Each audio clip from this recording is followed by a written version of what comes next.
Hello, and thank you for joining me for this episode of Beyond the 3D. My name is Michael J. Russ. Thank you for your listenership. The title of this episode is 3 Ways to Let Go and Be Happy. And before we get into it, I feel it would be extremely helpful for you to know exactly what I'm talking about when I say let go. What are you letting go of? Okay, what we're looking to let go of are the negative feelings and the unending stream of scenarios that generate them. So not are we looking to let go of the event itself, get it out of our minds, but we're looking to eradicate, let go of the negative feelings associated with having experienced that event. Okay, now make no mistake, negative feelings are toxic and incongruent with happiness, your true essence and birthright. Happiness, you were born happy, period. And you learned to be any other way. Everything you desire to be and feel, your happiness, success, productivity, energy, fulfillment, creativity, freedom, and prosperity hinges on how you feel about yourself and your life. When you feel good, these elements prosper. When you don't, they languish and suffer. You have the ability to experience positive feelings and states of being in every single moment of your life. When you apply your sovereignty and power to process seemingly adverse events and scenarios in a way that enables you to let them go, along with any of the negative feelings they created. Now, why do I refer to events and scenarios as seemingly adverse? The things that you might say, oh, that's going to be challenging, that's going to be, or you might even say hard or difficult, words I don't use anymore when it comes to my self-talk vocabulary. I like seemingly adverse as opposed to using the word adversity, because misfortunate, unfortunate, and challenging situations and circumstances are only things that happen until you label them as something different, as something negative, as adversity or otherwise. You know, my first book in 1998 was an audiobook about how to lower your golf score by changing the way you think. It took 6 months to research and write and produce, and I played a lot of golf to develop and test my theories that I was using, that I was highlighting in the book. The first thing I realized as I started researching the book was how I'd been perceiving the game of golf as a struggle. And if you know anything about struggle, it's a negative perception, right? A struggle to perform and achieve a score that was in line with what I expected. The negative perception of struggle that I had been carrying with me as I played the game created pressure, frustration, and anxiety that diminished my ability to play the game that I knew I was really capable of. And I knew I could do better, which is why I was writing the book, to test some theories. And one of the most challenging things for a golfer to do is let go of a failed effort. That is the most challenging thing to do when you're out there. And it really prevents a lot of people from staying in the game. They get too frustrated. And I guess it's because, if I had to postulate, I guess it's because there's no one to blame for what happened but you. That's it. It's you with the stick and the ball. That's it.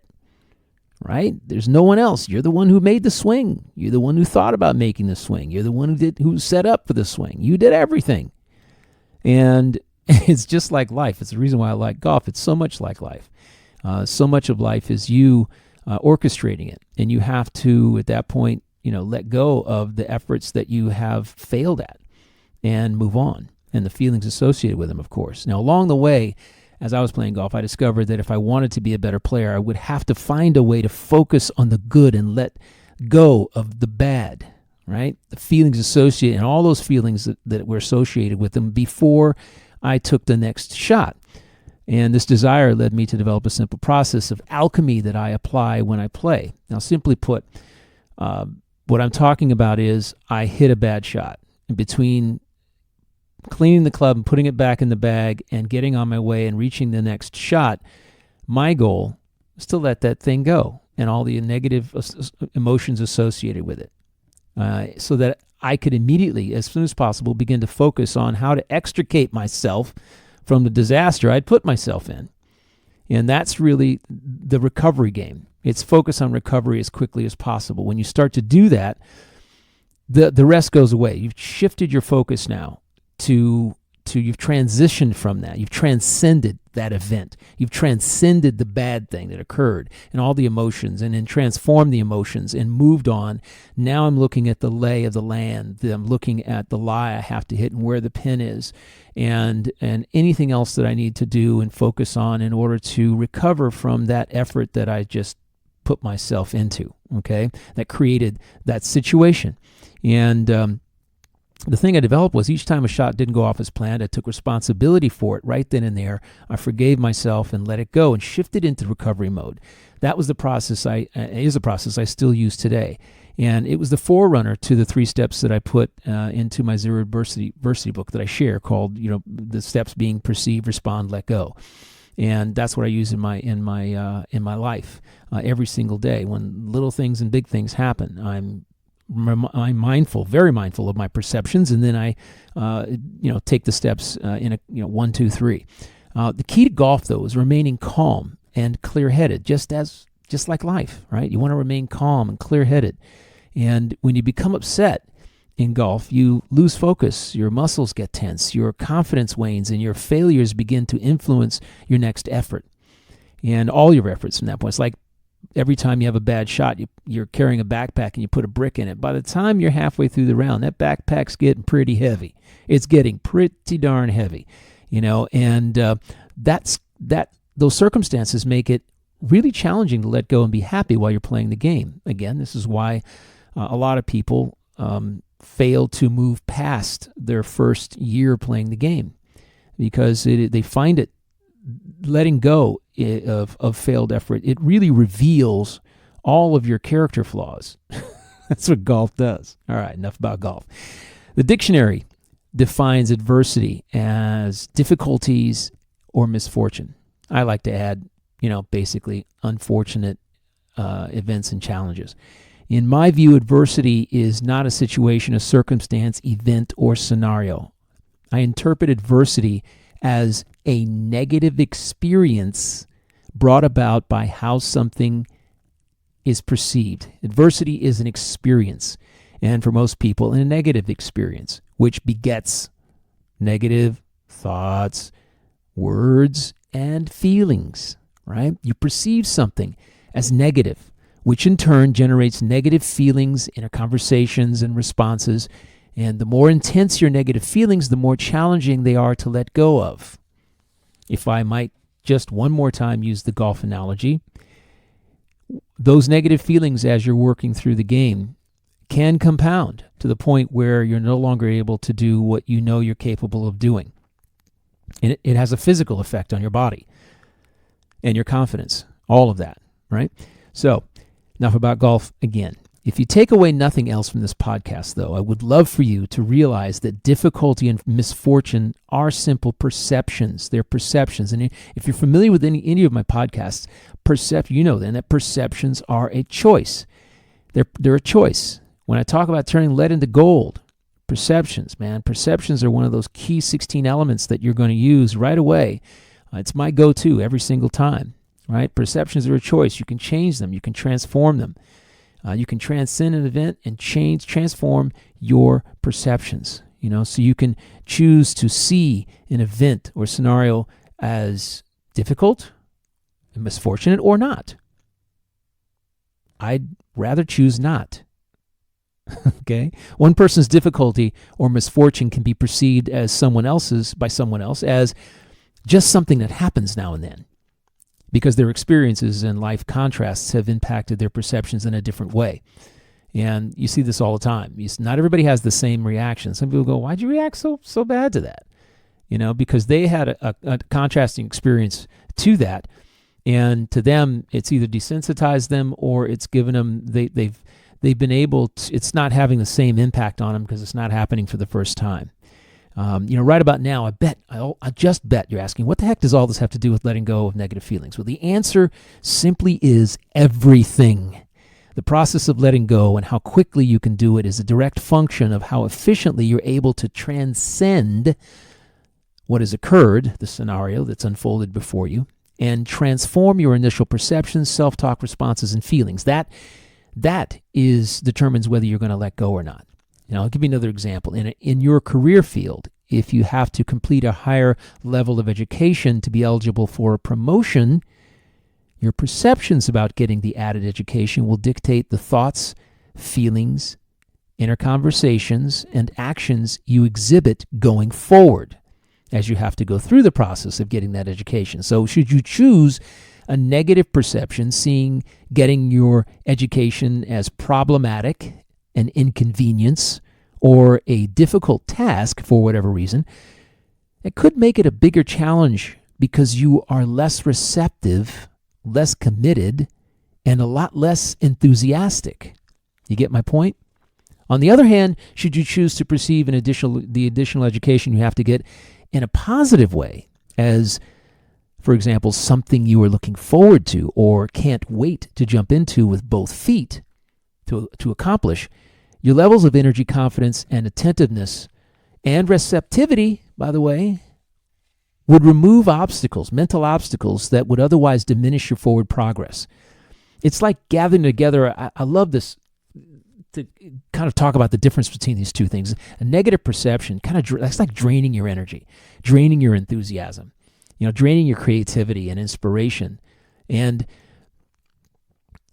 when you have a positive perception, what happens is it sort of energizes you.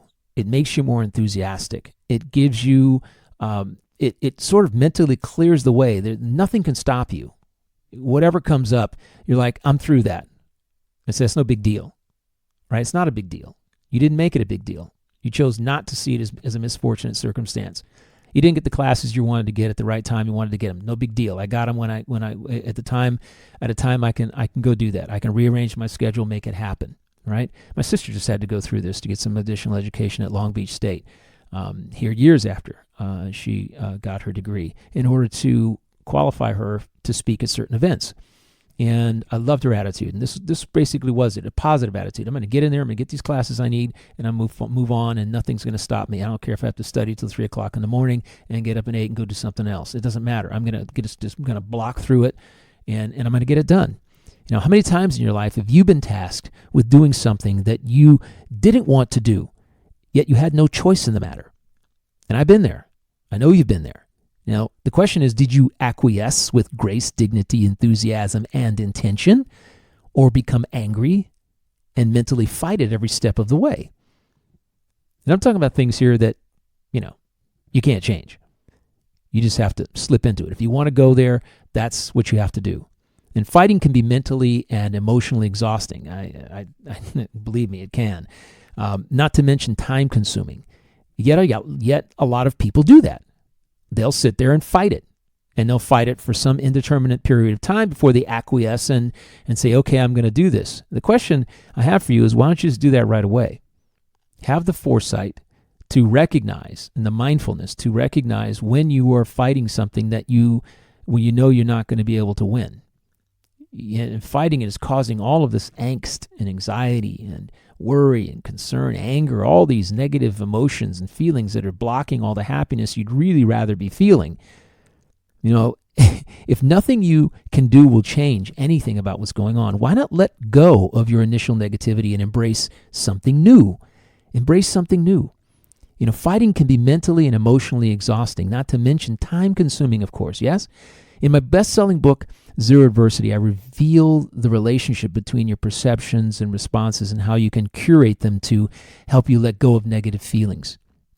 Each and every day, your happiness, passion, drive, energy, joy, fulfillment, and ability to connect with people relationally are dependent upon your ability to let go of negative feelings generated by life's scenarios, the unending stream of scenarios that you have in life. I always call us a school, and these scenarios give us an opportunity to practice letting go and practice being happy. Now that I've touched on the processes that set the stage for letting go, what I want to do is share the 3 ways. Let me get through these so that you can know what they are and begin to apply them in your own life. Right?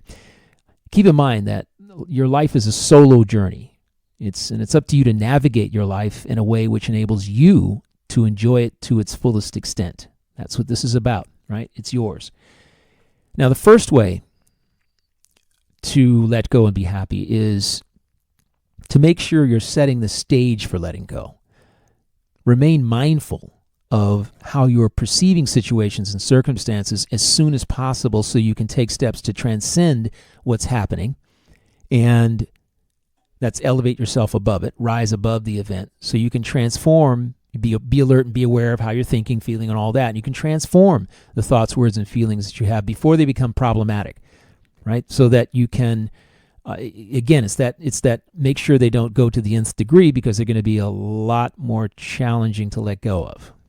Okay, and in my book Zero Adversity, I call this responding successfully to events, responding successfully in a successful way that retains your happiness, your positive feelings and emotions.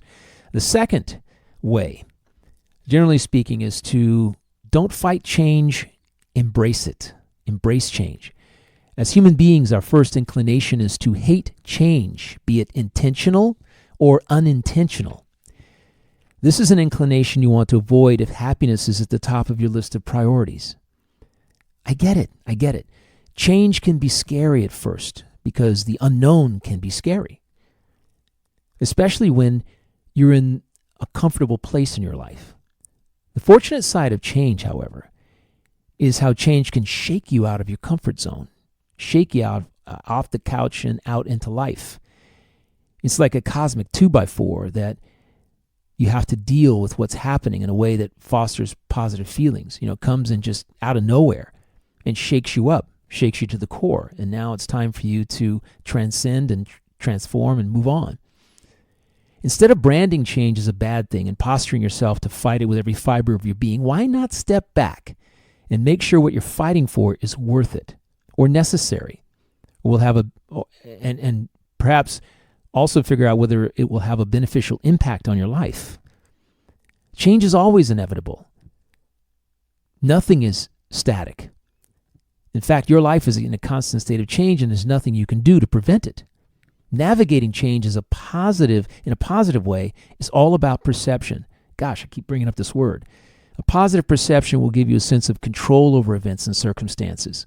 That I didn't bring up before, because that's what it does. If this involves accepting what has happened, so be it. If the only way to gain control is through some form of response, because inspired action will have a positive effect on what's changing, then go for it. If marching and expressing yourself is going to have a positive impact on what's going on, you must do it. That's a positive response. It's a successful response in life to a seemingly adverse situation. Now, when there's no possible way that you can alter or stop what's changing, fighting back only generates further emotional adversity that you will eventually have to overcome as well. It's like putting up walls, okay? It's like beating your head against the wall, trying to change something that can't be changed. The sooner you dig in and find the positive aspects associated with the change that that's being thrust upon you, the sooner you'll be able to let go of the old and usher in the new and different with style and grace and a positive perception. I live in Panama City Beach, Florida, and unless you've been holed up in a cave somewhere for the last year, I'm sure you've heard about Hurricane Michael, the third most powerful hurricane to hit the U.S. And the brunt of it happened just down the road, a few miles from me. However, we did get winds up to 100, gusts up to 135, 140 miles an hour right here at the house. And we were home. And events like these change people's lives and their surroundings forever. And after speaking with dozens of people in the past year, people impacted by this life-changing event seem to fall into two camps. Those who were actively putting their lives and properties back together, and then those who were still so shell-shocked by what happened to them that they're still finding it a huge challenge to move forward with their recovery.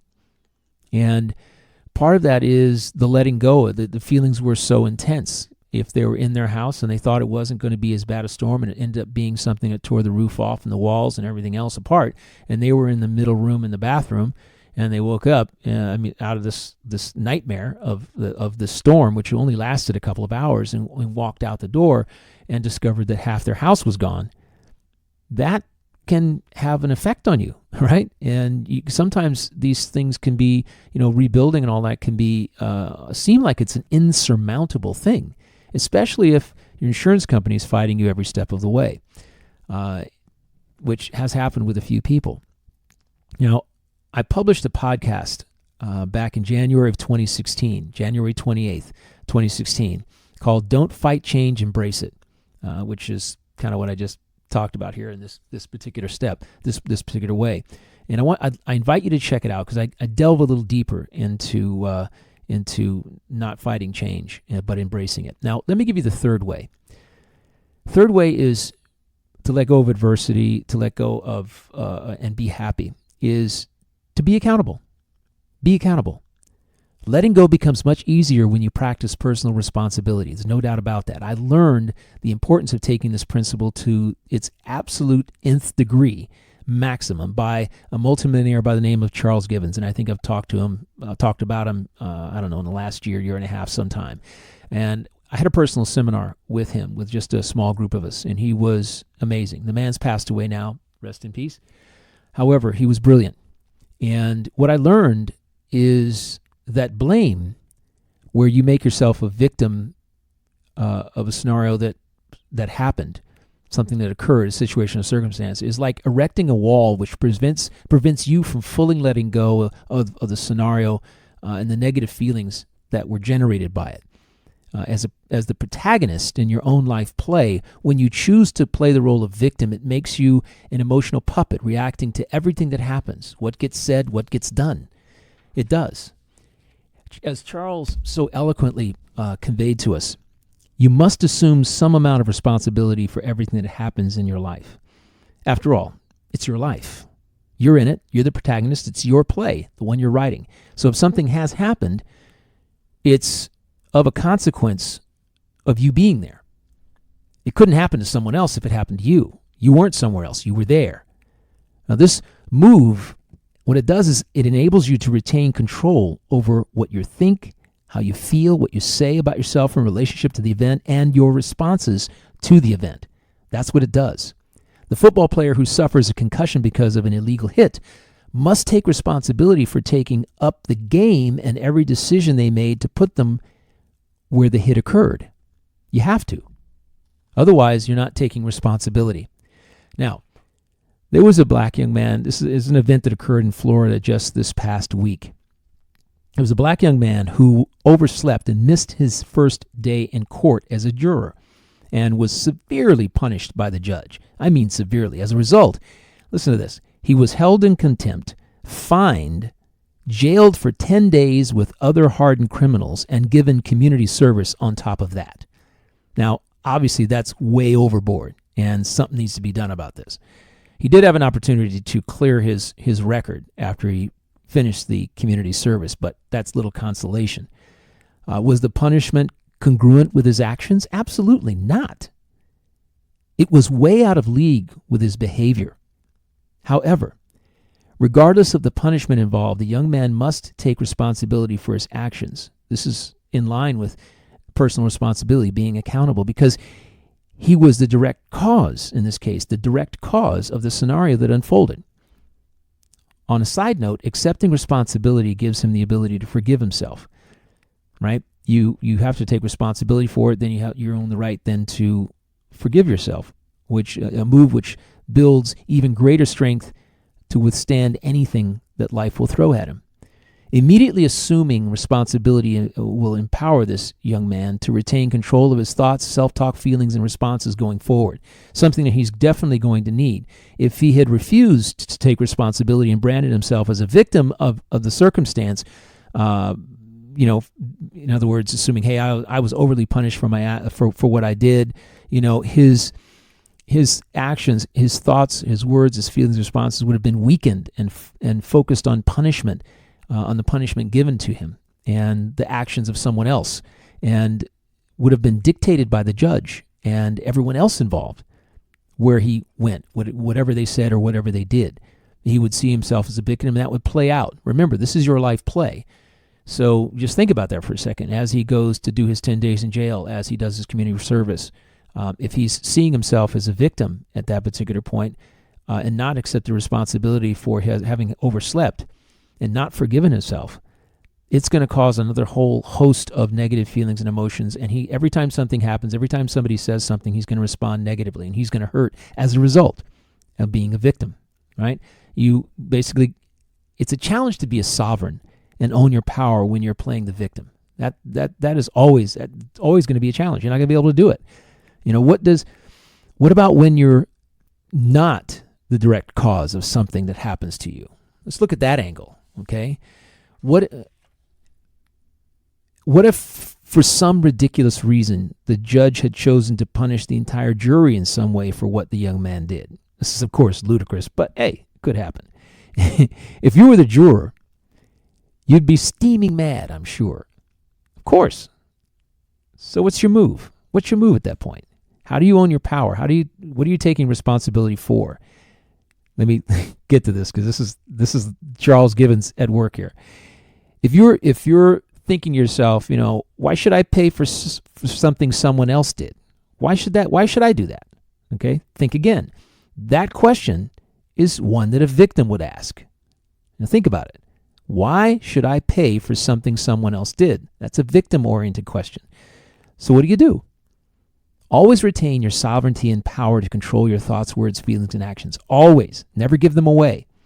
Never give away control of your thoughts, what's going through your head, and how you feel about yourself. Never give away control of your inner conversations, and never give away control of your responses.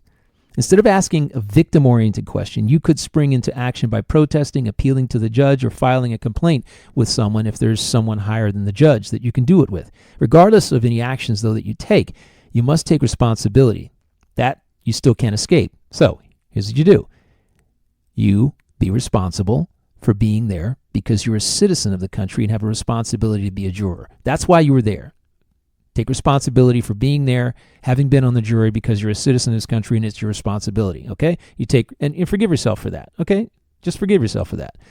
You see how this works? It might seem a little strange. It might seem a little ludicrous. However, at every turn, you must accept responsibility, even if you're not directly the cause of whatever the event is. You go back as far as you need to take responsibility, even if it's for being born in this country. That's what you do. And it lists these feelings within inside of you, this power, this control that you have, that you can dictate, okay, your feelings and your actions and thoughts going forward. That's what it does. It does create a different feeling altogether. Being accountable or responsible, as the case may be, is an essential part of letting go of these events and the negative feelings associated with them. It fosters happiness in a big way. It does. It creates a pathway so that happiness can prosper, right? In the grand scheme of your life, these kinds of events, many events you come across, are just blips in time, grains of sand on a beach, one of a billion stars in the universe. They're just that, and we have to bring this all into perspective in your lifetime. I can't remember all of the things that happen in the places I've lived around the world. They get forgotten.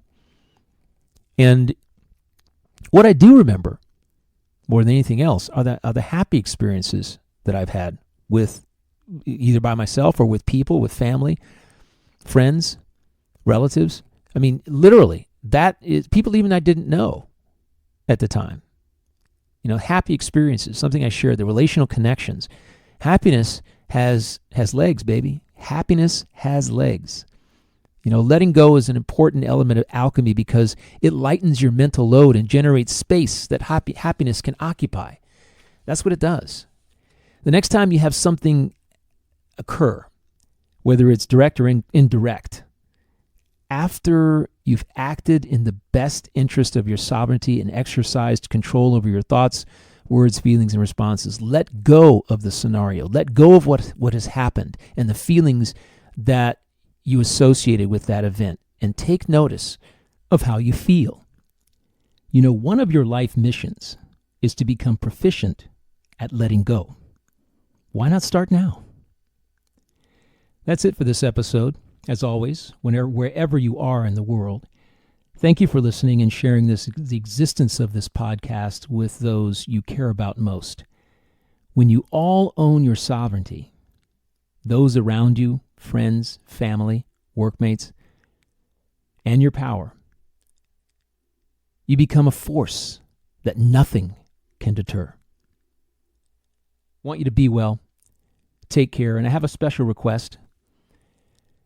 If you listen to this podcast through iTunes or any service where reviews are accepted, please take a moment to give your review of this podcast.